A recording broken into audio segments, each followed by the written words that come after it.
Alors, j'avais dit que je ferais cette vidéo et je l'ai pas fait, du coup, bah, je le fais maintenant, même si j'arrive un peu après la guerre. Bonjour à tous, c'est Ménès de French Pictures et aujourd'hui, on va parler de Chien 51 de Cédric Jiménez. Le film, donc pour ceux qui ne l'auraient pas vu, nous plonge donc dans un Paris futuriste qui est divisé en trois zones, la zone 1, 2 et 3, où dans la zone 1, il y a les très riches et dans la zone 3, les très pauvres, et dans la zone 2, entre les deux, mais quand même plutôt plus riches et où une intelligence artificielle nommée Alma contrôle un peu toute la société, et notamment, c'est elle qui aide à résoudre les enquêtes, c'est elle qui aide à gérer la politique, enfin voilà, elle est très influente et le créateur de cette intelligence artificielle se fait assassiner, on ne sait pas trop comment et 2 policiers, vont être mis sur l'affaire, donc un qui s'appelle Zem, qui est interprété par Gilles Lelouch et une autre qui s'appelle Selma, je crois, je vais tricher un petit peu rapidement, qui s'appelle Salia, pardon, et qui, est donc interprété par Adèle Exarchopoulos. Voilà, plusieurs choses sur ce film à dire. Première chose, sans parler du film en lui-même, je suis très, très, très content, j'étais très content en allant voir ce film parce que, bah, c'est, voilà, un film de science-fiction français. Honnêtement, moi qui ai fait une vidéo sur les 10 meilleurs films de science-fiction français, faut avouer que, bah, j'ai eu quand même, quand j'ai fait la vidéo à l'époque, du mal à les trouver parce qu'il y en a pas tant que ça. Ceux qu'on a sont souvent des films qui utilisent la science-fiction, mais un peu pour raconter autre chose, qui veulent pas vraiment faire de l'anticipation, dont c'est pas vraiment le sujet à la base. Pour moi, le meilleur, et qui reste encore à ce jour invaincu, ça restera toujours Les Enfants de la Cité perdue de Jean-Pierre Jeunet, mais en dehors de ce film, qui pour le coup était complètement visionnaire et complètement abouti, et voilà, qui était un chef-d'œuvre absolu, eh ben, on a toujours eu un peu du mal, notamment parce que c'est un genre qui coûte très très très cher. Et donc ce film, il coûte 40 millions d'euros, donc voilà, c'est un très très gros budget pour un film français, hein. La moyenne c'est autour de 4 millions d'euros, et j'ai entendu pas mal de gens râler sur ce budget, enfin pas mal de gens. Je sais que c'est une critique qui revient un peu, le fait que le film ait coûté autant, et que, bah, ça a tendance à être un peu mal vu les films qui coûtent autant, surtout quand on regarde le film, on n'a pas forcément, ça saute pas forcément aux yeux que le film a coûté autant d'argent par rapport à un genre moyen, donc ça se déroule dans le futur, mais c'est vrai que voilà, on n'est pas sur Coruscant dans Star Wars avec des voitures volantes partout et des plans numériques qui font tout, on est quand même dans un Paris qui ressemble peu ou prou au Paris de maintenant. Il a ajouté des éléments visuels qui vont changer, donc voilà, on va avoir des écrans LED sur les murs un peu partout, on va avoir ces fameux barrages de la zone entre les zones, on va avoir un peu partout des... Le Paris dans le futur, on a un peu l'impression qu'il s'est, dans ce monde-là, en tout cas, il s'est asiatisé un peu, on a des, voilà, des stands un peu de bouffe chinoise avec des trucs écrits en asiatique, enfin voilà, il a voulu recréer un univers de ce qu'il imagine qui se passera dans 50 ans, ou peut-être un peu moins, dans disons une vingtaine, trentaine d'années, où la mondialisation aura pris une autre tournure. Et honnêtement, je trouve que ça rend bien. Et même si effectivement on n'est pas dans un film à la Hollywood vraiment où chaque plan ça déborde de pognon, bah voilà, il faut bien se rendre compte aussi, et c'est ce que je dis toujours et qui est hyper important, c'est que un film, ça coûte de l'argent, et que si vous arrivez, si vous voyez un film où vous êtes impressionné parce que le budget a l'air inférieur à ce que vous voyez, si c'est dans l'autre sens, si le budget, vous vous dites, waouh, c'est cher par rapport à ce que c'est, eh ben, en réalité, c'est une bonne chose. Quand un film a l'air de coûter plus que ce que vous voyez, c'est-à-dire que vous voyez que le film, il coûte que 2 millions, mais il y a du budget partout, il y a des effets spéciaux, il y a machin, il n'y a pas de miracle, les gars, c'est que les gens n'ont pas été payés. Concrètement, c'est qu'il y a des gens qui ont bossé pour ce film et qui n'ont pas été payés à leur juste valeur, et c'est pour ça qu'on arrive à avoir un budget de 2 millions à un film qui visuellement en coûte, ouais, a l'air d'en coûter 5 ou 6. C'est parce que au lieu d'être payés, du coup 6 semaines, ils ont potentiellement été payés 2 semaines et ils ont bossé 2, 3 semaines à l'œil, en disant: «Bon vas-y je dépanne, voilà de toute façon en ce moment j'ai pas d'autres projets» et cetera. C'est le seul moyen existant pour, faire des films en dessous de ce qu'ils devraient coûter. Il y a pas de miracle, je veux dire. C'est pas des gens qui sont tellement ingénieux, c'est l'impression qu'on peut avoir par moment, mais c'est pas le cas. Dans ce film-là, voilà, sur 40 millions, on sait que tous les gens ont été payés, notamment moi, parce que là, c'est le moment où vous dites: «OK, il est pas objectif». Je suis objectif, je suis toujours objectif, avec les films que je traite. Même ceux sur lesquels j'ai travaillé, là, j'ai juste fait quelques jours en renfort, ce qui m'a juste permis de regarder un peu ce qui se passait autour, et c'est vrai que, ne serait-ce que, par exemple, moi, j'étais pas mal au niveau des scènes de barrage. qui sont tournés vers Saint-Ouen, et ben pour ce genre de séquence où il y a des voitures qui passent, etc., on doit mettre des bloqueurs, c'est-à-dire des gens avec des gilets fluo qui viennent bloquer les rues adjacentes et les passants pour qu'ils ne passent pas au moment des prises. Bon, bah typiquement, dans un film un peu fauché, on va mettre un mec qui va se débrouiller tout seul avec toutes les rues à courir dans tous les sens pour essayer de bloquer les gens. S'il y a de l'argent, et ben, ce qu'on fait, c'est qu'on prend plusieurs personnes par rue, deux personnes par rue, comme ça, voilà, s'il y a des afflux qui arrivent, les gens sont pas trop en stress, c'est pas une journée qui les rend fous, quoi, et ça permet aux gens de travailler dans de bonnes conditions. Donc voilà, souvent les films voilà, qui ont l'air de coûter cher, c'est des films où les gens ont pu travailler dans de bonnes conditions, et c'est une très bonne chose, ils ont été payés à leur juste valeur, et c'est très bien. Bref, en plus de ça, donc au-delà du fait que c'est un film donc, qui coûte cher, c'est aussi un film qui a bah, du coup des qualités dues à son budget, notamment le fait que visuellement c'est quand même assez réussi. Zem il habite dans un espèce de d'immeuble qui donne sur voilà un espèce de Paris futuriste où on voit un peu Montmartre entouré d'éléments qui ne sont pas dans le Paris actuel et ça rend super bien. On a voilà tout ce qui va être. Des fois c'est dans des détails, par exemple les voitures. C'est bête, mais ne serait-ce que, voilà, dans ce genre de film, tout devient cher en fait. Parce que si vous prenez une voiture, vous pouvez pas prendre la voiture que vous avez pour la prod et vous l'utilisez pour le tournage. Vous louez une voiture chez un loueur. Vous êtes obligé de modifier un peu la voiture pour qu'elle ait l'air futuriste. Donc des fois, ils rajoutent des bonbonnes de gaz sur le toit. Ils changent les plaques avec des plaques où il y a marqué zone 1, zone 2, etc. Ils ont aussi, bon, alors là, c'est pas les trucs qui vont taper à l'œil, mais toutes les voitures, si vous regardez, elles ont pas de rétro. C'est des espèces de rétro électroniques systématiquement. Donc voilà, ils essayent d'installer un climat futuriste et honnêtement, ça marche plutôt pas mal. Le film est aussi très très bien rythmé. Il y a des scènes justement à laquelle j'avais assisté qui n'ont pas été montées parce que je pense qu'il avait vraiment une volonté de faire un film qui soit efficace, rapide, où les choses s'enchaînent. Et honnêtement, on s'ennuie pas une seconde dans le film.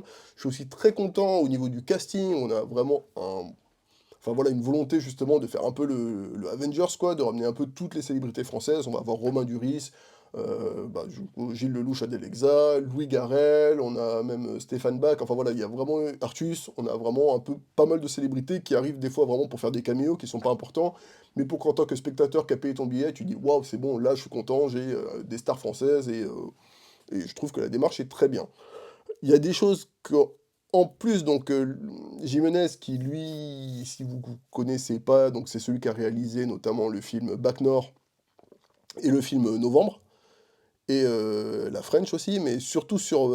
Enfin, moi, un des trucs que j'ai remarqué dans Bac Nord, c'est qu'il avait super bien géré les scènes d'action et les scènes. Justement, il y a une séquence de course-poursuite, c'est même pas une course-poursuite, c'est tu suis les flics un peu comme ça qui avancent dans la ville avec leur gyrophare.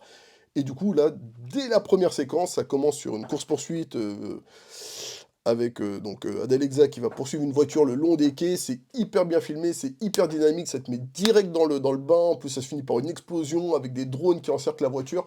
Franchement, toute cette première séquence, elle est juste magistrale et honnêtement, j'étais hyper content de voir ça dans du cinéma français. Ceci étant dit, il y a des choses qui marchent un peu moins bien, voilà, faut être honnête, c'est pas parce que j'ai travaillé dessus que je suis pas honnête, donc dans les choses un peu moins gérées, il y a des choses qu'en France, on n'a pas forcément l'habitude de faire. Notamment, bah, tout à l'heure je disais que les courses-poursuites on avait l'habitude, là il y a une séquence où Adèle Hexa va se faire tirer dessus par un drone et elle va essayer de s'en sortir en ayant le drone qui lui court après. Bon, la séquence, c'est pas pour le coup hyper bien rythmé, c'est pas hyper bien chorégraphié, on n'y croit pas, tout simplement. Tu sens que c'est pas vraiment quelqu'un qui est en train de courir après un drone, quoi. Tu sens que c'est une espèce de chorégraphie brinque-ballante, parce que, bah voilà, peut-être que les. C'est comme tout, ça se travaille au final. Les chorégraphes de cascade, ils sont pas habitués à ce genre de choses. Les techniciens qui doivent gérer. Alors, je sais pas s'il y a des vrais drones qui ont été utilisés pour le tournage ou si. Je pense que c'est tout en CGI, mais bon, disons que voilà, cette partie CGI et monde réel, c'est pas forcément des choses hyper faciles à mettre en place. Et lui, en tant que réalisateur, bah, c'était très probablement la première fois qu'il le faisait. De toute façon, je pense que, aussi bien c'est quelque chose qu'on a plutôt l'habitude de voir, hein, ce genre de séquences dans les films américains, aussi bien en France, je pense que c'est la première fois qu'on tournait ça. Et donc, bah voilà, faut le temps de se mettre dans le bain, voilà, faut le temps d'essayer. Voilà, le gars qui l'a tourné cette fois-là, il a appris de ses erreurs, et si jamais on a une séquence de la sorte dans un prochain film, probablement qu'elle sera mieux gérée. Donc, il y a à ce niveau-là, voilà. Pareil au niveau, en vrai, des décors et de l'histoire en général. Là, on va rentrer dans les choses un peu plus globales. Le film, il paraît quand même un petit peu daté. Enfin, il paraît pas daté, j'exagère. Mais par rapport en fait à ce que propose Hollywood, en fait le film il est dans le futur par rapport à ce que propose le cinéma français, parce que bah, le dernier film que j'ai vu dans ce style-là un peu, c'était Le Dernier Voyage de Romain Quiro. Et là pour le coup clairement on est 15 levels au-dessus en termes d'effets spéciaux, en termes de tout, et en termes de budget aussi. Mais par exemple, par rapport à des films américains, justement, comme ben, là, l'intrigue, cette histoire d'intelligence artificielle, qu'au début, on pense qu'elle est bienveillante, puis au fur et à mesure de l'intrigue, on va découvrir qu'elle n'est pas si bienveillante que ça. C'est complètement l'intrigue de Hey Robot, le film sorti il y a, c'était il y a 20 ans à peu près, même un peu plus, peut-être 25 ans, avec Will Smith, et qui reprenait donc voilà un des livres d'Asimov. Et on se retrouve avec peu ou prou. Alors, au niveau des effets spéciaux, et encore même au niveau du décorum, etc., on n'est pas tellement au-dessus. On retrouve des choses extrêmement classiques, hein, comme par exemple dans tous les films de science-fiction, dystopiques, futuristes, un peu comme ça, tu vas avoir ces grands panneaux LED avec des publicités du futur qui vont te vendre une technologie du futur et les gens qui passent devant. Bon, on l'a déjà vu, et le retournement final, le twist final autour de l'intelligence artificielle, honnêtement, tu le vois. Bon, moi je le savais parce qu'on me l'avait spoilé sur le tournage, mais je pense que tu le vois assez facilement venir et c'est là qu'on se dit qu'on a peut-être un peu de retard. Surtout, et c'est là où je trouve que c'est quand même un peu dommage, c'est que donc le film se base sur un livre qui s'appelle Chien 51 aussi, et qui, pour le coup, raconte une histoire en réalité très très différente de ce qu'il y a dans ce livre, dans ce film, et de beaucoup plus original en fait, parce que dans le livre du coup, l'action ne se passe pas en France, se passe en Grèce, et l'idée c'est que la Grèce en fait a été, enfin j'ai pas lu le livre, hein, mais j'ai lu les résumés détaillés de ce que ça raconte, et dans cet univers-là, la Grèce a été rachetée par des corporations au moment où elle était endettée. Et du coup, les citoyens ne sont plus des citoyens, mais deviennent des salariés, en quelque sorte. Bon, ils sont privés de leur liberté de citoyen pour devenir des salariés au service de leur pays, qui devient donc non plus un pays, mais une corporation. Et bah, déjà, ça c'est hyper intéressant, et surtout, bah, du coup, dans le livre, il n'y a pas du tout cette histoire d'intelligence artificielle. Parce que même l'auteur du bouquin, c'est que c'est des thèmes qui ont été éculés et auxquels on a, voilà, faut passer à autre chose. Et il était passé à autre chose et le film nous a un peu remis là-dedans. Après, c'est vrai que c'est un sujet qui, de nos jours, frappe différemment parce que bah, on est vraiment en plein dans cette période-là. On commence à avoir des vraies thématiques autour de l'intelligence artificielle. C'est plus du tout juste une vue de l'esprit, hein, on est dedans. Et je pense qu'il a voulu traiter de cette question, mais il l'a traité de façon un peu classique, c'est-à-dire de façon telle qu'on l'avait déjà vu dans plein d'autres films, et c'est un peu dommage.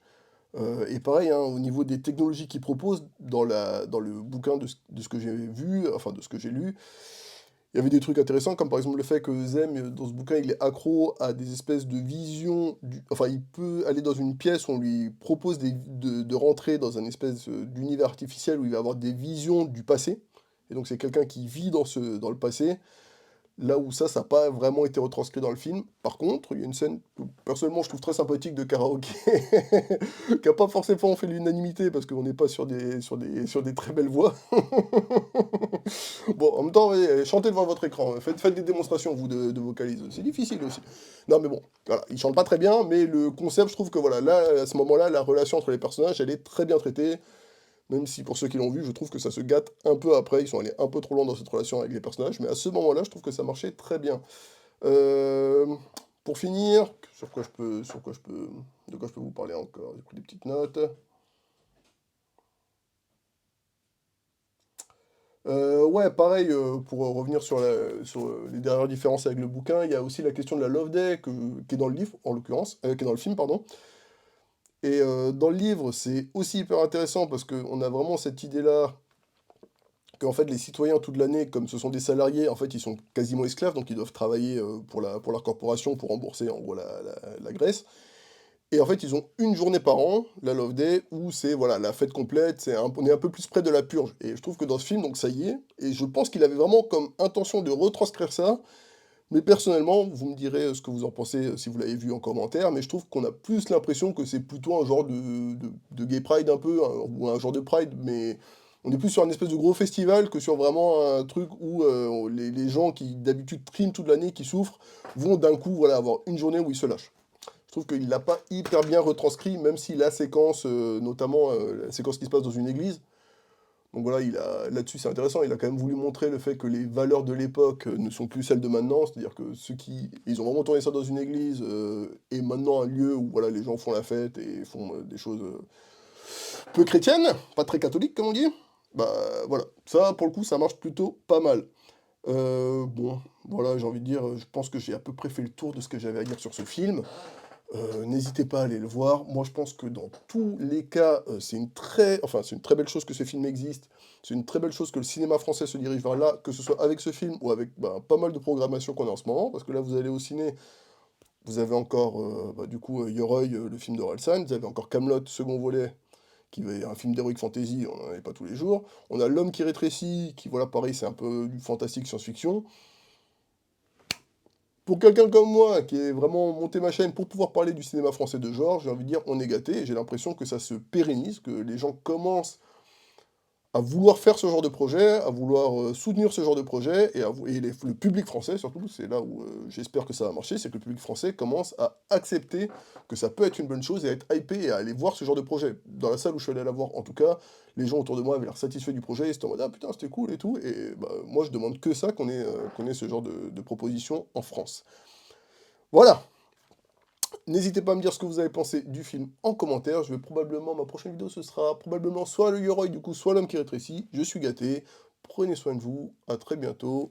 Ciao, la MIF.